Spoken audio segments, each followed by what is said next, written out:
চাঁদপুরের মতলব উত্তর উপজেলার একলাসপুর ইউনিয়নের হাসিমপুর বকুলতলা এলাকায় অটোরিকশা চালক মিজানুর রহমান অভিকে কুপিয়ে ও গুলি করে হত্যা করেছে দুর্বৃত্তরা। স্থানীয় সূত্রে জানা যায়, অভি নারায়ণগঞ্জে পরিবার নিয়ে বসবাস করতেন এবং অটোরিকশা চালিয়ে জীবিকা নির্বাহ করতেন।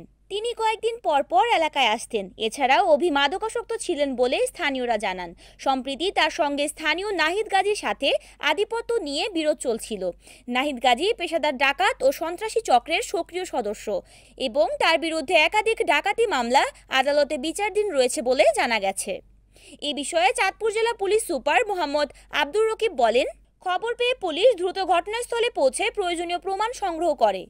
আসামিদের গ্রেপ্তারে বিশেষ অভিযান চলছে। প্রাথমিকভাবে ধারণা করা হচ্ছে, পূর্ববিরোধের জের ধরেই এ হত্যাকাণ্ড সংঘটিত হতে পারে। পুলিশ মরদেহ উদ্ধার করে ময়নাতদন্তের জন্য চাঁদপুর সদর হাসপাতাল মর্গে প্রেরণ করেছে। রিপোর্ট করেছেন চাঁদপুর প্রতিনিধি সুমন আহমেদ, NAN TV।